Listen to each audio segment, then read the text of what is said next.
Boa tarde, eu sou Mariana Berrini e hoje eu vim mostrar para vocês como os livros afetam a nossa vida. Bom, vou primeiro começar contando um pouco da minha experiência pessoal e como descobri essa paixão. Desde sempre fui muito incentivada a ler pela minha mãe. Acredito que isso se deve muito ao fato dela ser professora de português, mas normalmente quando compartilhei essa paixão que sempre tive com os meus amigos, fui julgada ou mal interpretada, porque muitas vezes as pessoas associam a leitura automaticamente à leitura didática, em que vai agregar alguma coisa na sala de aula. Mas eu tenho que admitir que esse não é o meu gênero favorito. Bom, mas a pesquisadora Ana Beatriz de Paula e professora da área de letras da Universidade Positivo disse em uma entrevista para a Gazeta do Povo uma coisa que me fez entender melhor. Abre aspas. Todo mundo gosta de ler. O que muitas pessoas ainda não descobriram é que há um preconceito literário do que seria uma boa leitura. Toda leitura é importante. Não gosto de ler poemas, mas gosto de ler revistas? Leia revistas. Não é porque uma pessoa não gosta de Machado de Assis que essa pessoa não é um bom leitor. Tendo isso em vista, decidi fazer uma pesquisa com os meus colegas do 6º, 7º e 8º ano. E com as seguintes perguntas. Qual é o seu gênero favorito? Quantos livros você lê por ano? E se os livros que você lê são mais internacionais ou nacionais? Vamos começar com o primeiro tópico. Qual é o seu gênero favorito? Se nós começarmos analisando o primeiro gênero que eu botei, que é fantasia, que está nesse rosa bem claro, eu fiquei particularmente surpresa porque eu sou do 7º ano. E eu achei que muitos dos meus colegas adoravam esse tipo de livro. Só que o 7º ano que apresentou as porcentagens mais baixas, porque o 6º ficou com 27% e o 8º 24% das pessoas. Mas o 7º apenas com 12% dos votos, o que me deixou bastante surpresa. Agora, de longe, o tópico que mais me chamou a atenção, que foi romance, que está em azul claro. Porque é bem fácil perceber que tem um aumento. Começando com 13% no 6º, aumentando para 19% e finalizando em 32% no 8º. E aí eu pensei em duas hipóteses. Pode ser pelo começo definitivo da adolescência ou dos namoros. Eu aposto mais na segunda opção, mas vai de experiência de cada um. Agora o próximo é terror, que também foi um tópico que me deixa curiosa, porque o 6º e o 7º tiveram 6% dos votos, só que o 8º nem foi mencionado, e eu sempre achei que esse era um dos gêneros favoritos do 8º. Então eu fiquei impressionada. Se a gente seguir para mistério, que tá em lilás, a gente consegue perceber que no 6º e no 8º ano foram porcentagens muito parecidas, contando 14% e 13%, mas no 7º teve um salto muito grande, com 27% dos votos. Agora, se a gente seguir pelo tópico que o 6º ano mais me impressionou, foi biografias ou histórias reais, que tá nesse roxo bem escuro. O 6º ano ficou com 3%, o que parece pouco, mas se a gente analisar que o 7º ficou com apenas 1% dos votos e no 8º ninguém nem falou dele, é uma porcentagem muito grande. Agora, o último tópico, que é outros, que está nesse rosa escuro, ficou mais ou menos parecido, com 37%, 35% e 32% dos votos, no 6º, 7º e 8º ano consecutivamente. Agora, a próxima pergunta. Quantos livros você leu no ano passado, mais ou menos? Os tópicos eram de 0 a 1, 2 a 5, 6 a 10 ou mais de 10.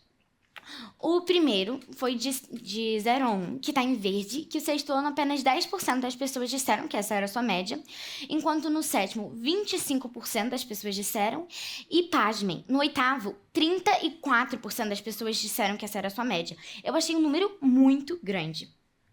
Agora, se a gente seguir de 2 a 5, que tá em rosa, são porcentagens bem diferentes, porque a gente começa com 32% no 6º, abaixa muito, com apenas 14% no 7º, e depois no 8º aumenta de novo com 24%. Eu achei que ia ter mais números maiores, porque eu sempre imaginei que esse fosse a média dos meus colegas. Agora, de 6 a 10, que tá em amarelo. Foi um pouco parecido no 6º e no 7º, com 28% e 30%, mas no 8º teve apenas 14% dos votos. Agora, o tópico que me deixou mais interessada, definitivamente, que foi mais de 10, que tá nesse rosa meio alaranjado.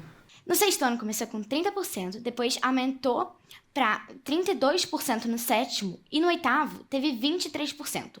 O que, se a gente comparar com os outros, foi uma porcentagem baixa. Mas se a gente pensar que 34% das pessoas do oitavo disseram que não leram nem um livro no ano passado, eu acho uma porcentagem muito alta. Agora, nós seguimos para o último tópico e particularmente meu favorito. Os livros que vocês leram foram mais internacionais ou nacionais? Bom, se a gente perceber que os nacionais estão em rosa e os internacionais em azul, só de olhar os gráficos, mas mesmo sem ver os números, conseguimos perceber que muitas pessoas pararam de ler livros nacionais conforme foram ficando mais velhas. Porque no sexto ano, 56% das pessoas disseram que liam mais livros nacionais, enquanto no sétimo apenas 36% e no oitavo apenas 22% disseram que essa era a sua média. E os internacionais só aumenta, porque começou com 44% no sexto, aumentou para 64% no sétimo e finalizou com 78% no oitavo. Mas tiramos a conclusão de que as pessoas que têm entre 11 e 12 anos estão apreciando mais a nossa leitura nacional do que as pessoas que têm entre 14 e 15. Mas aí que vem minha dúvida. Será que quando as pessoas que estão no sexto ano estiverem no oitavo, elas continuarão gostando tanto, assim, dos livros nacionais ou perderão o interesse? Eu não sei, isso só o tempo dirá. Mas, para ajudar os meus colegas a aproximarem mais esse tipo de leitura, trouxe aqui algumas sugestões de livros. O primeiro é As Aventuras de Mike, que eu nunca li, mas vários amigos meus leram e todos falaram muito bem. O segundo é O Diário de uma Princesa Desastrada. As Aventuras de Mike, é do Gabriel Dearo e da Manu de Gílio. E o segundo, Diário de uma Princesa Desastrada, esse eu li, é uma fantasia deliciosa, escrita pela Meide Lacerda, que se passa no mundo que fica isolado de todos os outros. E se você gostar dessa série, ainda tem outros livros que se passam nesse mesmo universo. Agora os próximos eu sou meio suspeita pra falar, porque eu adoro a Paula Pimenta. Eu leria até a lista de compras dela se ela deixasse. Então, porque são Minha Vida Fora de Série e Fazendo Meu Filme. Esses dois livros se passam no mesmo universo e, assim, são maravilhosos. Um dos meus livros preferidos da vida, nacionais ou não. E eles se passam no mesmo universo, então é muito legal, porque você lê você pensa, esse personagem fez isso naquele livro. A visão diferente, então é muito divertido de ler. E para os adultos, temos recomendações da minha mãe e da internet.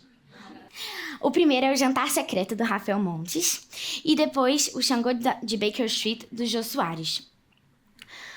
Bom, mas para ler livros tão grandes, é preciso que a leitura seja um hábito.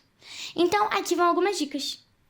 A primeira é você tem que prezar por autores que te agradem. Por exemplo, quem aqui já viu a série O Verão que Mudou Minha Vida? Levanta a mão. Muita gente. Então, vocês sabiam que, na verdade, era um livro e que foi adaptado? Então, é bem interessante de ler. Depois, vocês façam uma meta. Por exemplo, se eu só consigo ler 3 páginas num dia, a minha meta não pode ser 150 páginas, porque eu não vou conseguir ler. Isso eu só vou me frustrar. Mas, não se engane, se você cumprir o passo 1 direitinho e escolher um livro do seu agrado, vai ser um sacrifício ler poucas páginas. Agora, por fim, aumente gradativamente. Nada de dobrar a meta. Aumente aos poucos, 1, 2 páginas no máximo. Por fim, eu queria muito agradecer a todos vocês que viram essa apresentação, ao meu tio, a minha mãe e a minha madrinha que me ajudaram nisso. E eu não queria agradecer ao meu gato que ficou me mordendo enquanto eu fazia esse roteiro. Espero que lembrem de mim da próxima vez que for numa livraria.